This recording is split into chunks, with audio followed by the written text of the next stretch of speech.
नाही, आज जो निर्णय झाला तो मार्कडवाडीच्या संदर्भात जे काही प्रशासनाने आणि शासनाने ते आंदोलन चिरडलं आणि मापकोपासून त्यांना परावृत्त केलं. खरं म्हणजे लोकशाहीमध्ये लोकांना तो अधिकारच आहे असं मी मानतो. स्वतंत्र गाव आहे, गावाने निर्णय घेतला एकमुखाने, तिथे अडवण्याचं काही कारण नव्हतं, तिथे कुणाचाही विरोध नव्हता. स्थानिक शासनाने सांगावं की त्या गावामध्ये एक माणसाने या प्रक्रियेला विरोध केलेला. असं असताना सुद्धा आणि आत्ताच्या निकालावर ज्या काही प्रतिक्रिया येत आहेत, जे काही लोकांमध्ये चर्चा आहे, या सगळ्या परिस्थितीमधून ही निवडणूक पारदर्शी झालीच नाही असा ठाम लोकांचा बोलण्यातून विश्वास दिसतोय. मग अशा परिस्थितीमध्ये एक गाव नाही, अशी हजारो गाव आहेत की पुढे येतील. मार्कडवाडी एक एक्झाम्पल आहे, ते पुढे आलेलं गाव आहे. तर अनेक गावांनी महाराष्ट्रातील बोलून दाखवलं आहे की आम्हाला आमच्या ईव्हीएम मध्ये मिळालेल्या मतावर आमचा विश्वासच नाही, आम्ही इतकी मतं अमुक उमेदवाराला कमी पडूच शकत नाही महाविकास आघाडीच्या. आणि यामध्ये तिथे लाठीमार होतो, अरेस्ट केलं जातं, म्हणून आम्ही त्यावर बहिष्कार टाकण्याचा तो निर्णय घेतला. आज उद्या सकाळी 10 वाजताची बैठक आहे. आज आमची सगळ्या प्रकारची चर्चा झाली. काही चर्चेत प्रसारमाध्यमांच्या पुढे आम्हाला नाही सांगता येणार, पण उद्या 10 वाजता आम्ही सगळ्या आमदारांना बोलवलं आहे. तिथे आम्ही चर्चेमध्ये आम्ही ठरवू. पण हा बहिष्कार आजच्या पुरतीच होता. उद्या आम्ही बहिष्कार मीन्स आज शपथ घ्यायचा नाही हा निर्णय होता. बहिष्कार म्हणजे काय शेवट, कारण विधानसभेचं अधिवेशन 16 पासून आहे अशी माहिती मिळते आणि मला वाटतं की आता संसदीय कामकाज समितीची बैठक कदाचित गटित समिती उद्या 2 दिवसामध्ये शपथविधी झाल्यानंतर गटित होईल आणि त्यामध्ये पुढच्या अधिवेशनाची चर्चेसंदर्भात रेग्युलर अधिवेशनाला संसदीय कामकाज समितीचा पुढे तो विषय यायला पाहिजे आणि तो कालावधी आणि डेट आपण ठरवत असतो. डेट ठरवण्याचा अधिकार ठीक आहे सरकारला आहे, पण तो कालावधी आणि कुठले विषय आणायचे, कुठली बिलं आणायची, एकूण कामकाज पत्रिकेमध्ये काय दाखवायचं आणि प्रस्तावावर विरोधकांना किती वेळ द्यायचा, कोणते प्रस्ताव किती विरोधकांचे येणार, या अशी सगळी चर्चेमध्ये ते ठरतं. त्यामुळे ती बैठक झाल्यावरच सगळी गोष्ट पुढे येईल. परंतु या सगळ्या याच्यासाठी त्या ठिकाणी तो आमदार म्हणून शपथ घेतल्यावर आमदार होतो. आता मी निवडून आलेले प्रतिनिधी केवळ आहोत, पण अधिकृतरित्या आम्हाला प्रश्न मांडायचा असेल तर आमची ओथ झाली पाहिजे. उद्या लक्षवेधी मांडायची झाली तर त्याला आमची ओथ झाली पाहिजे, म्हणजे शपथ झाली पाहिजे. म्हणून या सगळ्या संदर्भात आमची चर्चा झाली आणि उद्या सकाळी आम्हाला 10 वाजता आम्ही सगळा आमचा निर्णय जाहीर करू. पण आज मात्र आम्ही घेतला निर्णय हा मार्कडवाडी गावातील ग्रामस्थांना त्याने केलेल्या मागणीला आमचा पाठिंबा होता हे दर्शवण्यासाठी होतं. आणि पोलिसांनी जी काही कारवाई केली त्या कारवाईचा निषेध होता, सरकारचा निषेध होता. 89% निकाल, 89% निकाल देण्यासारखं असं कुठलं काय झालं महाराष्ट्रात? शेतकऱ्यांच्या आत्महत्या थांबल्या, महाराष्ट्रात उद्योग वाढलेत, महाराष्ट्रातील महिलांवरचे अत्याचार थांबले. काय झालं काय? असं काय झालं की इथे काय इन्फ्रास्ट्रक्चरमध्ये सगळी इन्व्हेस्टमेंट बाहेर गेली, रस्त्यावर भटकतोय तरुण नागळा होऊन, तरुणांच्या आत्महत्येमध्ये वाढ होणार आहे. पहिलं राज्य आहे. तरुण सुसाईड करायला लागलाय.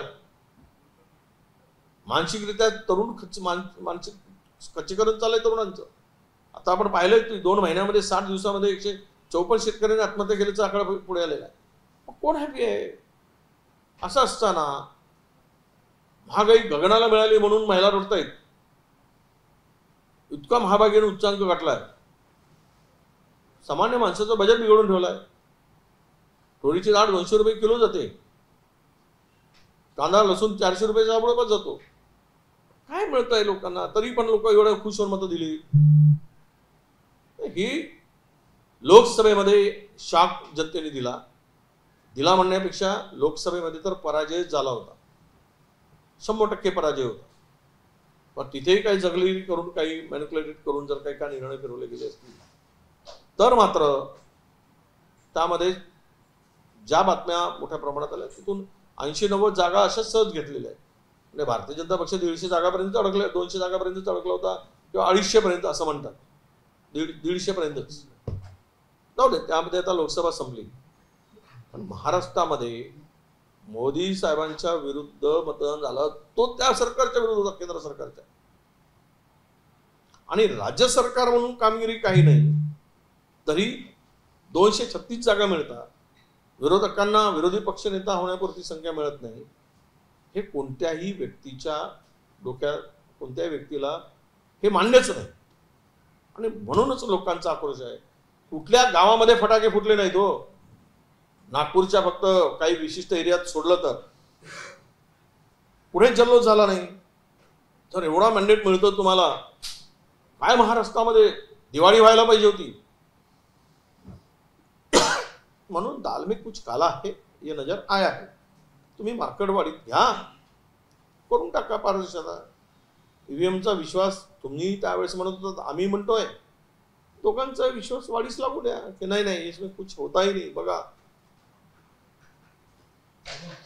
तुम्ही तुमच्या आमदारांनी शपथ घेतली, विनोद निकोलने घेतलेली आहे, तर अबोज म्हटले काय तर महाविकासासोबत नाहीये, कुठेतरी फूट पडली किंवा सपाशी नाही. बघा, हे इंडिया आघाडीचे घटक पक्ष आहेत, आपण हे लक्षात घेतलं पाहिजे. कम्युनिस्ट असतील, समाजवादी असतील, इंडिया आघाडीचे घटक पक्ष आहेत. महाविकास आघाडीमध्ये आम्ही तिघांच्या बैठकीमध्ये जागा वाटपामध्ये आम्ही त्यांचं स्वतंत्र मत आणि त्यांनी काही जागा वाजेविषयी मागितल्या. त्यावेळेस आम्ही ठरवलं होतं की सिटिंग जे आहेत तेवढ्यापुरती त्यांच्या जागा सोडायच्या आणि त्यामध्ये आम्ही मित्रपक्ष म्हणून जागा सोडल्या. ते महाविकास आघाडी म्हणून मवियामध्ये अधिकृत ते जर नाही म्हणत असतील तर आम्ही आमचं मत स्पष्ट आहे की ते नाही म्हणत असेल त्याला काही जबरदस्ती आणण्यात आमचा अधिकार नाही. ठीक आहे, त्यांनी स्वतंत्र काय निर्णय घ्यायचं मान्य केलं असेल, तो त्यांचा अधिकार आहे.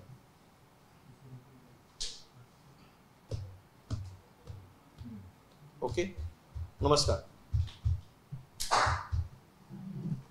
मार्कडवाडीमधून तुम्हाला दूध का दूध पाणी का पाणी झाल्याचं दिसेल. अख्खा गावावरून सांगतो 80% मतं मिळाले तिथे. कसे मिळू शकतात?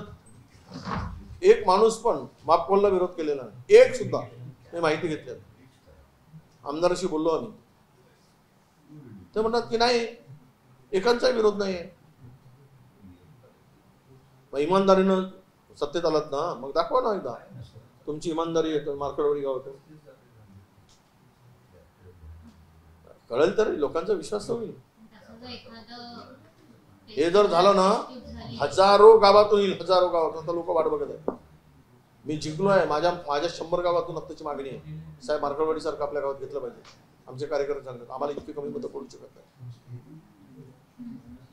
हजारो लाखो गावातून येईल मागणी आणि मग म्हणतील काय मार्कडवाडी या ईव्हीएमच्या विरोधात बॅलेट पेपरवर निवडणुका घेण्यासाठी हे मार्कडवाडी इथे आहे. नोंद होईल आणि त्याची सुरुवात मार्कडवाडीमधून होईल या आंदोलनाची पुढच्या ईव्हीएमच्या.